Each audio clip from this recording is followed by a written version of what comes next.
Hello everyone. So Vodafone idea మనం చూసుకున్నట్లయితే Vodafone idea మనకి లాస్ట్ అంటే కపుల్ ఆఫ్ డేస్ నుంచి అంటే ఆల్మోస్ట్ సెప్టెంబర్ 5th మనకి 15.09 దగ్గర ఉంది. అండ్ ఈరోజు మనం చూసుకున్నట్లయితే 10.6 వరకు వచ్చింది. అంటే ఆల్మోస్ట్ మనకి ఫైవ్ రూపీస్ వరకు మనకి ఫాల్ అయితే చూసాము. అండ్ లో అయితే ఆల్మోస్ట్ 9.6 ఎంతకో వెళ్ళింది. సో డ్రాస్టిక్ ఫాల్ మనకు చెప్పుకోవచ్చు. అండ్ ఇప్పుడు చూసుకున్నట్లయితే ప్రజెంట్ ఉన్న సిచ్యువేషన్ బట్టి 10.67 నుంచి మనకి బిలో 10 వెళ్ళే ఛాన్స్ అయితే కనిపించట్లేదు. అండ్ అబవ్ మనకి చాలా వరకు రేటింగ్ ఇండస్ట్రీస్ అన్నీ కూడా అబవ్ 40 వరకు రీచ్ అయ్యే ఛాన్స్ ఉంది అంటున్నారు. 40కి ఇమీడియట్గా రీచ్ అవ్వకపోవచ్చు, కానీ గ్రాడ్యువల్గా మనకి ఓవర్ ద టైం అయితే 40కి వెళ్ళే ఛాన్సెస్ అయితే కనిపిస్తున్నాయి.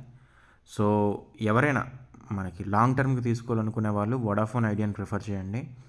అండ్ ఆప్షన్స్లో కూడా మనకి 12CE అంటే నెక్స్ట్ మంత్, ఈ మంత్ తీసుకోకండి. 12CE మనకు ఆల్మోస్ట్ 16,000 రేంజ్లో ఉంది. సో 16,000 రేంజ్లో మనకి తీసుకొని మనం వెయిట్ చేసినట్లయితే మనకి ప్రాఫిట్ అయితే వచ్చే ఛాన్స్ ఉంది. హెవీ ప్రాఫిట్స్ కోసం వెళ్ళొద్దు, మినిమం ప్రాఫిట్స్. సో 1-2 వీక్స్లో 16,000ని 30,000 క్రాస్ అయ్యే ఛాన్స్ అయితే ఉంది. సో ఈ రకంగా మనం వడాఫోన్ ఐడియాని అయితే ప్లాన్ చేసుకోవచ్చు.